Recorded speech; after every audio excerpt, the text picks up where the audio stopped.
പിതാവിൻ്റെയും പുത്രൻ്റെയും പരിശുദ്ധാത്മാവിൻ്റെയും നാമത്തിൽ ആമേൻ. എൻ്റെ പ്രിയപ്പെട്ടവരെ, ഇന്ന് ജൂലൈ 31 വ്യാഴാഴ്ച.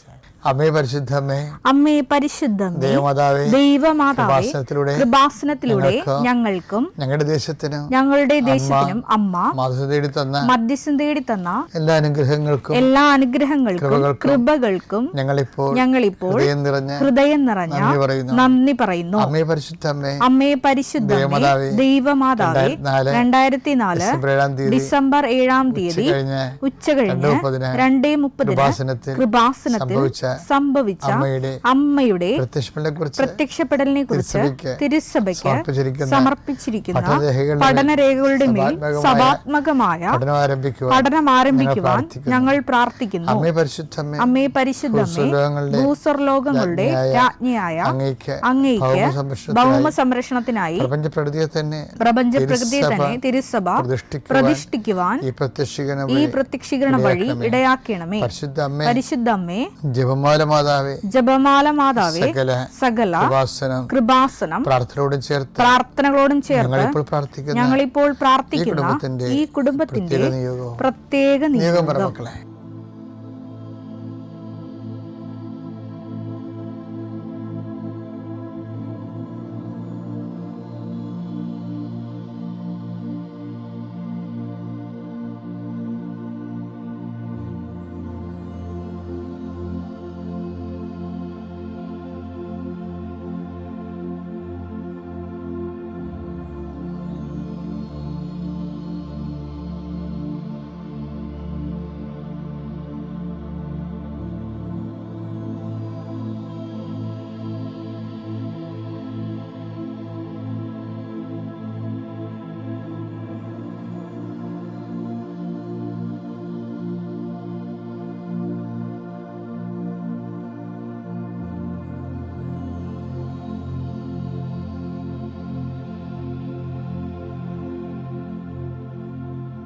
അമ്മയുടെ പ്രത്യക്ഷീകരണത്തിന്റെ ഈ അനുഗ്രഹവേളയിൽ ഞങ്ങൾക്ക് സാധിച്ചു തരുവാൻ കനിയണമേ.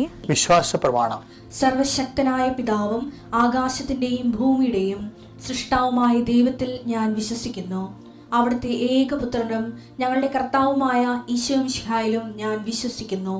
ഈ പുത്രൻ പരിശുദ്ധാത്മാവിനാൽ ഗർഭസ്ഥനായി കന്യകാമറിയത്തിൽ നിന്ന് പിറന്ന് പൊന്തിയോസ് പീലാത്തോസിന്റെ കാലത്ത് പീഡകൾ സഹിച്ച് കുരിശിൽ തറയ്ക്കപ്പെട്ട് മരിച്ച് അടക്കപ്പെട്ട് പാതാളങ്ങളിൽ ഇറങ്ങി മരിച്ചവരുടെ ഇടയിൽ നിന്ന് 3-ാം നാൾ ഉയർത്ത് സ്വർഗത്തിലേക്ക് എഴുന്നള്ളി സർവശക്തിയുള്ള പിതാവായ ദൈവത്തിന്റെ വലതുഭാഗത്തിരിക്കുന്നു. അവിടെ നിന്ന് ജീവിക്കുന്നവരെയും മരിച്ചവരെയും വിധിക്കുവാൻ വരുമെന്നും ഞാൻ വിശ്വസിക്കുന്നു. പരിശുദ്ധാത്മാവിലും ഞാൻ വിശ്വസിക്കുന്നു. വിശുദ്ധ കത്തോലിക്കാ സഭയിലും പുണ്യവാന്മാരുടെ ഐക്യത്തിലും പാപങ്ങളുടെ മോചനത്തിലും ശരീരത്തിന്റെ ഉയർപ്പിലും നിത്യമായ ജീവിതത്തിലും ഞാൻ വിശ്വസിക്കുന്നു. ആമേൻ. സ്വർഗ്ഗസ്ഥനായ ഞങ്ങളുടെ പിതാവേ, അങ്ങയുടെ നാമം പൂജിതമാകണമേ. അങ്ങയുടെ രാജ്യം വരണമേ. അങ്ങയുടെ തിരുമനസ് സ്വർഗത്തിലെ പോലെ ഭൂമിയിലും ആകണമേ. അന്നു വേണ്ടുന്ന ആഹാരം ഇന്ന് ഞങ്ങൾക്ക് തരണമേ. ഞങ്ങളോട് തെറ്റ് ചെയ്യുന്നവരോട് ഞങ്ങൾ ക്ഷമിക്കുന്നത് പോലെ ഞങ്ങളുടെ തെറ്റുകൾ ഞങ്ങളോടും ക്ഷമിക്കണമേ. ഞങ്ങളെ പ്രലോഭനത്തിൽ ഉൾപ്പെടുത്തരുതേ, തിന്മയിൽ ഞങ്ങൾ രക്ഷിക്കണമേ. ആമേൻ. നന്മ നിറഞ്ഞ മറിയമേ, സ്വസ്തി. കർത്താവ് അങ്ങയുടെ കൂടെ സ്ത്രീകളിൽ അങ്ങ് അനുഗ്രഹിക്കപ്പെട്ടവളാകുന്നു. അങ്ങയുടെ ഉദരത്തിൻ ഫലമായി ഈശോ അനുഗ്രഹിക്കപ്പെട്ടവനാകുന്നു. പരിശുദ്ധ മറിയമേ, തമ്പുരാന്റെ അമ്മേ, പാപികളായ ഞങ്ങൾക്ക് വേണ്ടി ഇപ്പോഴും ഞങ്ങളുടെ മരണസമയത്തും തമ്പുരാനോട് അപേക്ഷിക്കണമേ. ആമേൻ. നമ്മുടെ രാവിലെയുള്ള പ്രാർത്ഥനയ്ക്ക് നമ്മൾ ഓരോ ദിവസത്തിന് വേണ്ട ഡെയിലി ബ്രെഡാണല്ല ഇത്. അപ്പം നിങ്ങൾ ഇപ്പോൾ ഓരോരോ സ്ഥലങ്ങളിലേക്ക് പോകത്തില്ലേ, അപ്പോൾ അവിടെയുള്ള അപ്പോൾ ഓരോരോ വിഷയങ്ങളിൽ ഏർപ്പെട്ടില്ലേ. ഇപ്പോൾ ഉദാഹരണത്തിന് ഭവന നിർമ്മാണ തടസ്സമാണ്. അപ്പം നിങ്ങൾ അതിൻ്റെ സ്കെച്ചും പ്ലാനും രാവിലെ പ്രാർത്ഥനയ്ക്ക് കൊണ്ടുവരണം. അച്ഛൻ കുറിച്ചെടുക്കുമ്പോൾ തന്നെ ആദ്യം ഡോക്യുമെൻ്റ് പ്രാർത്ഥനയാണ്ട സമയമായിരിക്കും. നിങ്ങളുടെ സ്കെച്ച് പ്ലാനുകളും നിങ്ങളുടെ എല്ലാ രേഖകളും കർത്താവിൻ്റെ ദിവസം സമർപ്പിക്കുന്നു എന്ന് പറയും. അതുപോലെ നിങ്ങളുടെ യാത്ര, വിദേശ യാത്രയ്ക്കൊക്കെ പോകണവരില്ലേ, അവിടെ ടിക്കറ്റുകൾ എടുക്കണം. ടിക്കറ്റുകൾ, പാസ്പോർട്ട്, രാവിലെയുള്ള ഡെയിലി ബ്രെഡ് പ്രാർത്ഥനയുടെ സമയത്ത് അപ്പോൾ തന്നെ പരീക്ഷയ്ക്ക് പോകുന്നവർ അതിൻ്റെ ഹോൾ ടിക്കറ്റ് എടുക്കണം. ആശുപത്രിയിൽ പോകുന്നവർ അതിൻ്റെ ആശുപത്രിയുടെ ബുക്കില്ലേ, ആശുപത്രിയുടെ നിങ്ങളുടെ ഡയഗ്നോസിൻ്റെ പേപ്പറും മരുന്ന് എഴുതി പ്രിസ്ക്രിപ്ഷൻ പേപ്പർ ആ വിഷയങ്ങൾ രാവിലെ എടുക്കണം. ആ മേഖലകളിലെല്ലാം കർത്താവിനത് പരിശുദ്ധമ്മയുടെ മാധ്യസ്ഥത്തിൽ ഇത് ഉടമ്പടി പ്രാർത്ഥനയുടെ തന്നെ മറ്റൊരു അതിൻ്റെ ഭാഗമായിട്ട് വരുന്നതാണ്. അവർക്ക് വീഞ്ഞില്ല എന്ന് അമ്മ പറയുന്നിടത്ത് വെച്ച് മനുഷ്യൻ്റെ ഭൗതിക ആവശ്യങ്ങളുടെ മേൽ ദൈവത്തിൻ്റെ ശ്രദ്ധ ക്ഷണിച്ചുകൊണ്ട് കർത്താവിൻ്റെ അതിൻ്റെ അകത്ത് ഉൾപ്പെടുത്തി ആ വിഷയം നമ്മളെപ്പോലെ ദൈവത്തിൻ്റെ ആക്കിയെടുക്കുന്ന ഒരു സമർപ്പണ പ്രാർത്ഥനയാണ് രാവിലെ ഈ രേഖാപ്രാർത്ഥനയൊക്കെ ഉള്ളത്, ആ വിഷയം. പിന്നെ അതുപോലെ തന്നെ അച്ഛൻ പറഞ്ഞായിരുന്നു, നിങ്ങൾ ഇപ്പോൾ ഒരു പശുത്തൊഴുത്ത് കെട്ടാൻ പോയണമെന്ന് വിചാരിച്ചു. അപ്പോൾ ആ പ്രാർത്ഥന നിങ്ങൾ കൂരേണ്ടത് ആ സ്ഥാനത്ത് പോയി നിന്നാണ് കൂരേണ്ടത്.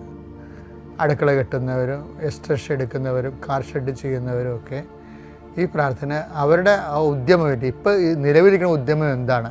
ചിലപ്പോൾ ഒരു ചെറിയ ഷോപ്പ് ചെയ്യുന്നവരായിരിക്കും. അപ്പം അങ്ങനെയുള്ളവർ ചില പലചരക്കട ചെയ്യുന്നവരായിരിക്കും. ചിലപ്പോൾ അതിന് കച്ചവടം ഇല്ലാതിരിക്കുന്ന അവസ്ഥയായിരിക്കും.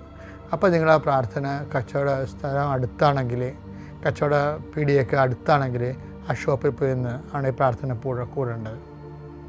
അപ്പോൾ എന്താണ് നിങ്ങൾ അനുഭവിക്കുന്ന പ്രയാസം, അത് ആ വിഷയവുമായിട്ട് ബന്ധപ്പെടുത്തി വേണം ഈ പ്രാർത്ഥന. അങ്ങനെ ഗുരുതരമായ വിഷയങ്ങളിരിക്കുന്നവർ, ഇപ്പോൾ കോടതിയിലെ കേസ് നടക്കണില്ലേ, അപ്പോൾ കേസ് നടക്കുന്നുണ്ടെങ്കിൽ കേസിൻ്റെ സമൻസ് ഉണ്ടെങ്കിൽ അത്, അതുപോലെ തന്നെ വക്കീലിന് കൊടുത്തിരിക്കുന്ന വക്കാലത്ത് ആ കേസിൻ്റെ അതിൻ്റെ കോപ്പി, എന്താണ് കോടതിയുടെ കോപ്പി കയ്യിലുള്ളത് അത് കയ്യിലുണ്ടാകണം. സ്ഥലം അളക്കുക, സ്ഥലം കൊടുക്കുക എന്നുള്ളത് എന്തെങ്കിലും പ്രമാണം ഉണ്ടായാൽ മതി കയ്യിൽ. അതിൻ്റെ എഗ്രിമെൻ്റ് പേപ്പർ, പിന്നെ ഇൻ്റർവ്യൂവിനൊക്കെ പോവുകയാണെങ്കിൽ അതിൻ്റെ സർട്ടിഫിക്കറ്റ് കയ്യിലുണ്ടാകണം, ഫയലുണ്ടാകണം. അപ്പം ഇങ്ങനെ എല്ലാ ദിവസവും ഈ പ്രാർത്ഥന ഇതിൻ്റെ കൂടെ വരും. ഈ നമ്മുടെ രാവിലെയുള്ള ഡെയിലി ബ്രെഡ് പ്രാർത്ഥനയുടെ കൂടെ ഈ വിഷയങ്ങൾ രേഖകൾ സമർപ്പിക്കുന്ന സമർപ്പണ പ്രാർത്ഥന ഉണ്ടാകും. അത് നിങ്ങൾക്ക് മുട്ടനിക്കാൻ പറ്റുന്നൊരു മുട്ടയെന്ന് തന്നെ അത് പ്രാർത്ഥിക്കണം. ആദ്യത്തെ ഭാഗം അച്ഛൻ കുരിശെടുക്കുമ്പോൾ തന്നെ ഉള്ളത് ആദ്യമേ തുടങ്ങുന്നത് ഇതുപോലെയുള്ള രേഖകളെ സമർപ്പിക്കുന്ന പ്രാർത്ഥനയാണ്. അതിനുശേഷമാണ് പിന്നീട് രോഗികളെയൊക്കെ സംബന്ധിച്ച് ജീവിത വിഷയങ്ങളെ സംബന്ധിച്ച് പോകുന്നത്. ഒന്ന് ശ്രദ്ധിച്ചാൽ മതി, അതിൽ അപ്ഡേഷൻസാണ് വന്നിരിക്കുന്നതാണ്. നമുക്ക് പ്രാർത്ഥിക്കാം. രേഖകളുള്ളവരൊക്കെ രേഖകൾ കയ്യിലെടുക്കുക. കർത്താവിൻ്റെ ഉന്നതമായ നാമത്തിന് സ്തോത്രം ചെയ്യുന്നു. കർത്താവിൻ്റെ വിശുദ്ധ പൗരോഹിത്യത്തെ മഹത്വപ്പെടുത്തണമേ. കർത്താവ് സഭയിലുള്ള സാന്നിധ്യം ദൃഢമാക്കണം. 39 വർഷം ഞാൻ അർപ്പിച്ച കൃപാന്റെ യോഗ്യതയാണ്. കൃപാസ്ഥാനത്താറെ ജീവനോടെ പ്രത്യക്ഷപ്പെട്ട പരിശുദ്ധ അമ്മയുടെ മാധ്യസ്ഥത്തിലെ ഇന്നത്തെ യാത്രകളെ ആശീർവദിക്കുന്നു.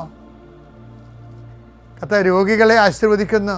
ഉച്ച മുതൽ ഉള്ളംകാല് വരെ ഓരോ രോഗങ്ങളെ പീഡ അനുഭവിക്കുന്നവരും ഉറക്കമില്ലാത്തവരെയും കർത്താവ് ഇന്നലെ ഉറങ്ങിയിട്ടില്ലാത്ത മക്കളെ ആശീർവദിക്കുന്ന കർത്താവേ, കുടലിലെ കുരുക്കൾ, അൾസർ രോഗങ്ങൾ കർത്താവിൻ്റെ വിശുദ്ധമായ രക്തത്തെ കഴുകപ്പെട്ടെന്ന് പ്രാർത്ഥിക്കുന്നു. ഹൃദയത്തിൻ്റെ ബ്ലോക്കുകൾ ഓപ്പറേഷൻ നിശ്ചയിച്ചിരിക്കുന്നവരെ സ്കാനിങ് റിപ്പോർട്ടിന് വേണ്ടി സ്കാൻ ചെയ്യാൻ പറഞ്ഞിരിക്കുന്നവർ, എക്സ്റേ എടുക്കാൻ പറഞ്ഞിരിക്കുന്നവർ, അവരെല്ലാം സങ്കടപ്പെടുന്നവരെല്ലാ മക്കളെയും അങ്ങേക്ക് ഞാൻ ഏൽപ്പിച്ച് പ്രാർത്ഥിക്കുന്ന കർത്താവേ. വിവാഹം ഒത്തുവരാത്തവർ കർത്താവെ, ഇതുവരെക്കും അഡ്മിഷൻ കിട്ടാത്തവരെ, ഇതുവരെക്കും അഡ്മിഷന് ആവശ്യമായ പണം കിട്ടാത്തവരെ, ഓരോരോ വിഷയങ്ങളിൽ വല്ലാത്ത വേദന അനുഭവിക്കുന്നവരെ കർത്താവിൻ്റെ തിരുസന്നിധിയെ സംബന്ധിച്ച് പ്രാർത്ഥിക്കുന്നു. കൂടെ ആ അപേക്ഷ സംഭവിക്കുകയും വർഷങ്ങളായിട്ട് മക്കളില്ലാതിരിക്കുകയും ചെയ്യുന്നവരെ, ഞങ്ങൾക്ക് ഈ ജന്മത്തിൽ മക്കളുണ്ടാകുമോ ഇല്ലയോ എന്ന് ഓർത്തിട്ട് വേദനപ്പെടുകയും ഇനി എന്തിനാണ് ജീവിച്ചിട്ടെന്ന് വിചാരിച്ചതിന് ഈ മക്കളില്ല എന്നുള്ള വിചാരത്തിൽ ജീവിതം മൊത്തം പോയെന്ന് പറഞ്ഞാൽ മൗഢ്യമായിരിക്കുന്ന വിഡ്ഢികളുടെ സുഖത്തിലിരിക്കുന്നവരെ കർത്താവെ, അവരെ ഞങ്ങൾ സ്പർശിക്കണം പ്രാർത്ഥിക്കുന്നു. അവർക്ക് കർത്താവെ, അവർക്ക് നിലനിൽപ്പിൻ്റെ വരം നൽകണമെന്ന് പ്രാർത്ഥിക്കുന്നു. അവരുടെ ജീവിതത്തിൽ അങ്ങ് സ്പർശിക്കുന്നവരെ, അടയാളങ്ങൾ അവരെ കാണുന്നവരെ കർത്താവിൻ്റെ കരുണ നിങ്ങൾ ആവശ്യപ്പെട്ട് പ്രാർത്ഥിക്കുന്നു. ജീവിത വൃത്തിക്ക് വേണ്ടി വിഷമിക്കുന്നവരെ കർത്താവെ, അവരുടെ സാമ്പത്തിക കടങ്ങൾ പരിഹരിക്കുന്നതിന് വേണ്ടി കണ്ണീരോടെ അലയുന്നവരെ ഓരോരോ വാതിലും മുട്ടുന്നവർ എന്നിട്ടും തുറക്കാതെ അവൻ കണ്ണീരോടെ പിന്തിരിയുന്നവരുടെ മേൽ കർത്താവിൻ്റെ കാരുണ്യം ചൊരിയട്ടെ. പരിശുദ്ധ അമ്മ അവിടെ കരഗ്രഹിക്കട്ടെ. അവിടെ നീ നടക്കേണ്ട വഴി നിന്റെ മുഖത്ത് നോക്കിയാൽ ഉപദേശിക്കുന്ന നല്ല ദൈവത്തിൻ്റെ കരുണ നിന്നെ ആവശ്യിക്കുകയും നീ എന്തിനു വേണ്ടിയാണോ, ആരെക്കുറിച്ചാണോ, എന്തിനെക്കുറിച്ചാണോ നീ ആകുലപ്പെടുന്നത് ആ വിഷയം, അത് കേസായാലും മക്കളായാലും പരീക്ഷയായാലും പ്രാർത്ഥനയായാലും വിവാഹമായാലും ഭവനമായാലും ഭവനമില്ലാത്ത അവസ്ഥയായാലും എന്തെല്ലാം കാര്യങ്ങളെക്കുറിച്ചുകൊണ്ട് നീ വേദനിക്കുന്നുവോ ആ മേഖലകളിലെല്ലാം ഈ ദിവസം ദൈവത്തിൻ്റെ കരുണ ചൊരിയട്ടെ. എൻ്റെ കൃപ ഞാൻ അർപ്പിക്കുന്ന കൃപാന്റെ ശക്തിയാൽ നീ ഈശോയുടെ സാന്ത്വനം അനുഭവിക്കട്ടെ. നിത്യം പിതാവും പുത്രനും പരിശുദ്ധാനുമായ സർവീശ്വര നയിക്കുവാമേ.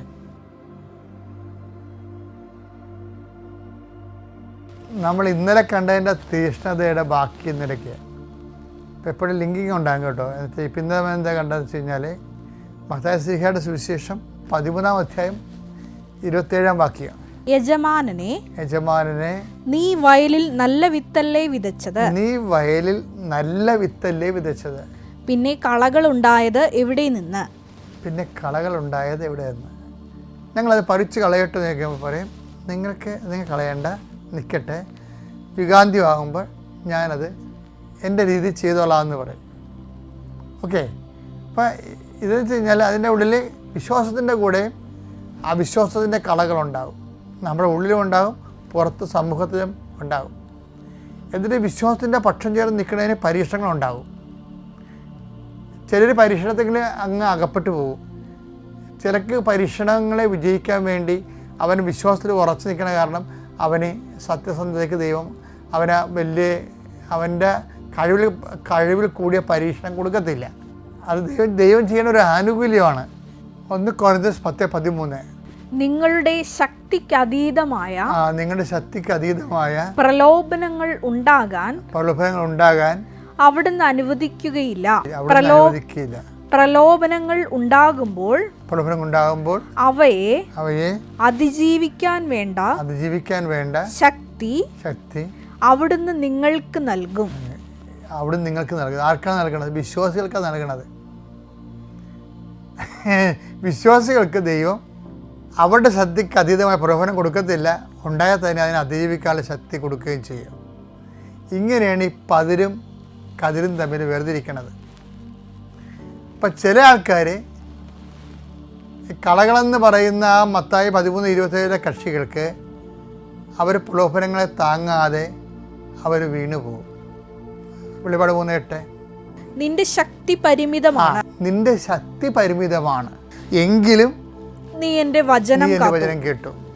ഈ നിന്റെ ശക്തി പരിമിതമാകുന്നു എന്ന് പറഞ്ഞതിൻ്റെ സ്ഥലത്ത് വെച്ചാണ് ഈ 1 കൊരിന്ത്യർ 10:13 ചേർത്ത് വെക്കേണ്ടത്. എന്താണ് നിന്റെ ശക്തി പരിമിതമാണ്?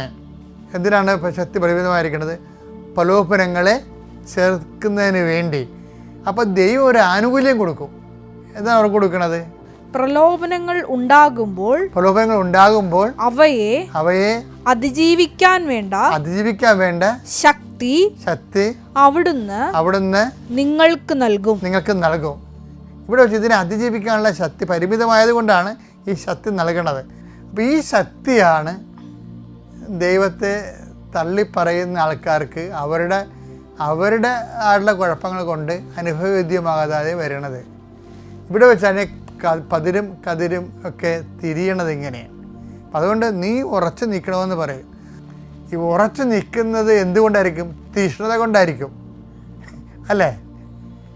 തീഷ്ണത കൊണ്ടും അതീവ തീഷ്ണത കൊണ്ടുമാണ് ഉറച്ചു നിൽക്കുന്നവർ. അപ്പം അതുകൊണ്ട് ഏലിയാണ് തീഷ്ണതയുടെ വലിയ ആൾ. ആരെല്ലാം വീണു പോയാലും വീഴ്ത്തിയാലും വീഴാതെ നിൽക്കുന്ന ഒരാളാണ് ഏലിയാവിനോട് ദൈവം ചോദിക്കുന്ന ചോദ്യം എന്താണ്? നീ ഇവിടെ എന്ത് ചെയ്യുന്നു? എന്ത് ചെയ്യണം എന്നുള്ളത് ദൈവത്തിന് അറിയാം. എങ്കിലും ഏലിയാവിൻ്റെ വായിന്നത് കേൾക്കുന്നതിന് വേണ്ടിയാണ് പിന്നെയും ചോദിക്കുന്നത്. അങ്ങനെ 2 പ്രാവശ്യം ചോദിക്കുന്നുണ്ട്. 1 രാജാക്കന്മാരിലെ 19:9 19:13 ദൈവം ഒരേ ചോദ്യം ചോദിക്കുന്നുണ്ട്. 1 രാജാക്കന്മാർ 19:9 അവൻ അവിടെ ഒരു ഗുഹയിൽ വസിച്ചു. ഏലിയ അവിടെ ഒരു ഗുഹയിൽ വസിച്ചു. അവിടെ വെച്ച് കർത്താവിന്റെ സ്വരം അവൻ ശ്രവിച്ചു. ഏലിയ നീ ഇവിടെ എന്ത് ചെയ്യുന്നു? അപ്പോൾ ഏലിയ പറയും എന്താണ് സംഭവിച്ചതെന്ന് പറയും.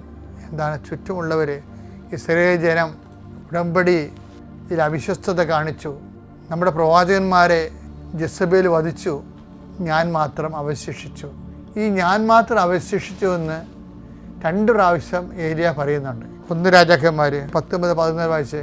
അവൻ പ്രതിവചിച്ചു സൈന്യങ്ങളുടെ ദൈവമായ കർത്താവിനെ പ്രതി ഞാൻ അതീവ തീക്ഷ്ണതയാൽ ജ്വലിക്കുകയാണ്. ഇസ്രായേൽ ജനം അവിടുത്തെ ഉടമ്പടി ലംഘിച്ചു. അതാണ് നമ്മുടെ നല്ല കാര്യങ്ങൾക്കെല്ലാം കൂടെ നിന്ന ചില ആൾക്കാരും നമുക്കൊരു മോശം ടൈം വരുമ്പോൾ അവരങ്ങനെ എന്താ ഞാൻ അങ്ങോട്ട് നീങ്ങട്ടെ എന്ന് ചോദിക്കത്തില്ലേ, അതുപോലെ ഓരോരുത്തരും പോകുന്നുണ്ട്.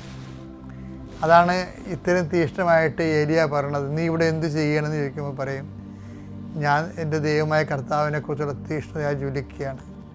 ഇസ്രായേൽ ജനം അങ്ങനെ ഉടമ്പടി ബ്രേക്ക് ചെയ്തു, വിശ്വസ്ത കാണും. പിന്നെ എന്താ പറയണത്? അവർ അങ്ങയുടെ ബലിപീഠങ്ങൾ തകർത്തു. അങ്ങയുടെ അവര് കുർബാന നടക്കത്തില്ലേ? അതാണ് ഈ സംഭവം. നമുക്ക് എന്തെങ്കിലും നക്കാപ്പിച്ച് നമ്മൾ ചോദിച്ച കാര്യം ദൈവം തന്നില്ല എന്നുണ്ടെങ്കിൽ അപ്പം നമ്മളൊന്ന് കുർബാന മുടക്കത്തില്ലേ? അപ്പം ഒരുത്തൻ കുർബാന മുടക്കണ കാണുമ്പോൾ കൂടെ നിൽക്കണവനും മുടക്കും, ഒരുത്തൻ കുർബാന മുടക്കണ കാണുമ്പോൾ കൂടെ നിൽക്കണവനും മുടക്കും. അവർ തങ്ങളുടെ ബലിപീഠങ്ങൾ തകർത്തു. അങ്ങയുടെ പ്രവാചകന്മാരെ വാളിനിരയാക്കുകയും ചെയ്തു. നമ്മുടെ അച്ഛന്മാരെയൊക്കെ പള്ളിയിൽ വീട്ടിലിരുന്നുകൊണ്ട് എപ്പോഴും പള്ളി കമ്മിറ്റിയിലും മറ്റു സംഘടനകളൊക്കെ പ്രവർത്തിക്കുന്നവർ അവരുടെ കുഞ്ഞുമക്കളെ കേൾക്കുകയും പള്ളിയിലെ അച്ഛന്മാരെ കുറിച്ചൊക്കെ തോന്നിവാസങ്ങൾ പറയുകയില്ലേ. അവർ തങ്ങളുടെ പ്രവാചകന്മാരെ, ചില അച്ഛന്മാരായാലും ശരി ആരായാലും ശരി, അവർക്ക് മാനുഷികമായിട്ട് ബലഹീനതയൊക്കെ ഉണ്ടാകാം. പക്ഷേ അതേസമയം തന്നെ സ്ഥിരമായിട്ട് അച്ഛന്മാരെ വിമർശിക്കുന്നവരുടെ കുടുംബങ്ങളിൽ നിന്ന് കൊടിയ നിരീശ്വരന്മാരുണ്ടാകും. നിങ്ങളുടെ മക്കളുടെ ഹൃദയത്തിൽ നിന്ന് പ്രഭു അങ്ങനെ നല്ല വിത്തല്ലേ വിതച്ചത്, കളകൾ എങ്ങനെ ഉണ്ടായി? ഇപ്പം ദൈവം വിതക്കുമ്പോൾ വീട്ടിലുള്ളവർ തന്നെ അത് എടുത്ത് മാറ്റും. ഇപ്പം കാറ്റഗിസത്തിൻ്റെ ദിവസങ്ങളിൽ കല്യാണത്തിന് മക്കളെയും പിടിച്ചുകൊണ്ട് പോകുന്ന അമ്മമാരില്ലേ, അപ്പോൾ അമ്മമാരുടെ മുമ്പിൽ പിള്ളേർക്ക് മനസ്സാകും കാറ്റഗിസത്തിൽ വലിയ കാര്യമൊന്നുമില്ല, അമ്മയല്ലേ ദൈവം അവരുടെ. അപ്പോൾ അതുകൊണ്ട് അമ്മമാർ തന്നെ ഇപ്പം നിങ്ങളെ മക്കൾ കഞ്ചാവാണ്, മക്കളെ പോലീസ് പിടിച്ചു, അവരൊന്നും ചെയ്തില്ല വെച്ചാൽ എന്നൊക്കെ നിലയം പിടിച്ച് വരികയല്ലേ. അപ്പോഴേ ഞാൻ അവരോട് ചോദിക്കും, നിങ്ങൾ നല്ല കാലത്ത് ഈ കുഞ്ഞുങ്ങൾക്ക് ദൈവപേടി കൊടുക്കാതെ അടിയന്തരത്തിന് അനിയത്തിൻ്റെ കല്യാണം മനസ്സമ്മതം എന്നൊക്കെ പറഞ്ഞുകൊണ്ട് കാറ്റഗിസം മുടക്കി ഇതിനൊക്കെ വലിച്ചുകൊണ്ട് പോകണില്ലേ? അതിപ്പോൾ എന്ത് ചെയ്യും? ഇപ്പം അന്ന് അവരുടെ ഉള്ളിൽ നിന്ന് ദൈവം നിങ്ങളെ എടുത്ത് കളഞ്ഞു. അത് ശത്രു ചെയ്ത പണിയാണെന്ന് കളകൾ വിതച്ചു. അതിനേക്കാൾ പ്രധാനപ്പെട്ടാണ് മനസ്സമ്മതം എന്ന് പറഞ്ഞുകൊണ്ട് വിളിച്ചുകൊണ്ട് പോകും. അപ്പം നമുക്കറിയത്തില്ല, പിന്നീട് ഇത് തിരിച്ചു വരും എല്ലാം കൂടി. അപ്പം നമ്മൾ താങ്ങത്തില്ല, ജയിലിൽ പോയി കാണേണ്ടി വരും. അതാണ് പ്രശ്നം. ആരെയും കുറ്റം ചെയ്തിട്ട് കാര്യമില്ല. അപ്പം അതുപോലെ തന്നെ എപ്പോഴും സന്ദേഹമാണ്. ഇപ്പം ഇങ്ങനെ വരുമ്പോൾ മറ്റുള്ളവരൊക്കെ ഇങ്ങനെ ചെയ്യുമ്പോൾ നമുക്കും അങ്ങനെ ചെയ്യാൻ തോന്നും. അതുകൊണ്ടാണ് ഈ ഏരിയ പ്രത്യേകം പറയണത്, ഇങ്ങനെയൊക്കെ സംഭവിച്ചു, ഇവിടെ നേരൊക്കെ പോയി, ഞാൻ മാത്രം അവശേഷിച്ചു. അപ്പോൾ ദൈവതിരുസന്നിധി ചിലപ്പോൾ 99 പോയെന്ന് വരും. അപ്പോഴും നീ മാത്രം അവശേഷിക്കാൻ വേണ്ടി നിനക്കും എനിക്കും വേണ്ടി എഴുതിയ സുവിശേഷമാണിത്. ഞാൻ മാത്രം അവശേഷിച്ച് പ്രാർത്ഥിക്കുക. കർത്താവായ ദൈവമേ, എല്ലാ തരത്തിലുള്ള പ്രലോഭനങ്ങളും ആത്മീയ വീഴ്ചകളും വിശ്വാസ തകർച്ചകളും സംഭവിക്കുമ്പോഴും ഏലിയായെ പോലെ വിശ്വാസത്തിന്റെ പേരിൽ ദൈവസ്നേഹത്തിന് വേണ്ടി നിലനിൽക്കുവാൻ അവശേഷിക്കുവാൻ എന്നെ അഭിഷേകം ചെയ്യണമേ. Praise the Lord. അത്യപൂർവ ദൈവാനുഭവങ്ങൾ ഇനി നിങ്ങൾക്കും സ്വന്തം. ഈ യൂട്യൂബ് ചാനൽ ഇതുവരെ സബ്സ്ക്രൈബ് ചെയ്തിട്ടില്ലെങ്കിൽ ഇപ്പോൾ തന്നെ സബ്സ്ക്രൈബ് ചെയ്യുക. ഈ വീഡിയോ ഇപ്പോൾ തന്നെ നിങ്ങളുടെ സുഹൃത്തുക്കൾക്ക് ഷെയർ ചെയ്തുകൊണ്ട് കർത്താവിൻ്റെ പ്രേക്ഷിതരാകുക.